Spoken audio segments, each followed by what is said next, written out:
समय का रहस्य मानव सभ्यता के सबसे गहरे और जटिल रहस्यों में से एक है। समय केवल घड़ी की सुई या कैलेंडर के पन्ने नहीं हैं, बल्कि यह ब्रह्मांड की मूल संरचना से जुड़ा हुआ एक गूढ़ तत्व है। आइए इसे अलग अलग दृष्टिकोणों से विस्तार से समझते हैं। साधारण शब्दों में, समय वह माध्यम है जिसके कारण घटनाएं घटती हैं, भूत, वर्तमान और भविष्य के रूप में। हम समय को महसूस करते हैं, लेकिन उसे छू या देख नहीं सकते। आइजैक न्यूटन के अनुसार समय सर्वत्र समान और स्थिर है। उनके लिए समय एक ऐसी धारा थी जो बिना रुके आगे बढ़ती रहती है। अल्बर्ट आइंस्टीन ने समय की धारणा बदल दी। समय सापेक्ष है, गति और गुरुत्वाकर्षण से समय प्रभावित होता है। इसे टाइम डायलेशन, समय प्रसार कहते हैं। उदाहरण, यदि कोई व्यक्ति प्रकाश की गति के पास यात्रा करे तो उसके लिए समय धीमा चलने लगेगा। समय की शुरुआत बिग बैंग के साथ मानी जाती है।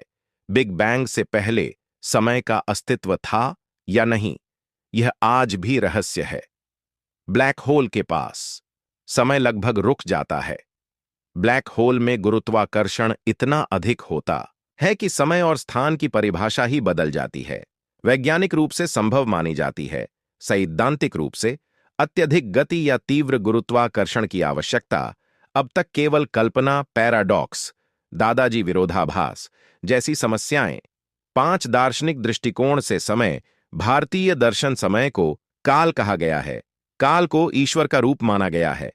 भगवद गीता में श्री कृष्ण कहते हैं, कालोस्मि, मैं ही समय हूं, क्या समय भ्रम है? कुछ दार्शनिक मानते हैं कि केवल वर्तमान ही वास्तविक है, भूत स्मृति है, भविष्य कल्पना।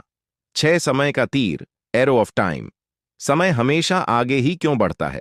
इसका उत्तर ऊष्मागतिकी में है। अव्यवस्था, एंट्रोपी हमेशा बढ़ती है। यही कारण है कि टूटा हुआ गिलास अपने आप नहीं जुड़ता। 7, क्या समय समाप्त हो सकता है? संभावनाएं। यदि ब्रह्मांड समाप्त हुआ या सब कुछ पूर्ण स्थिरता में आ गया तो समय का अर्थ भी समाप्त हो सकता है। समय न दिखाई देता है, न रोका जा सकता है, फिर भी यह हर चीज को नियंत्रित करता है। समय का रहस्य आज भी वैज्ञानिकों, दार्शनिकों और विचारकों के लिए एक खुली पहेली है।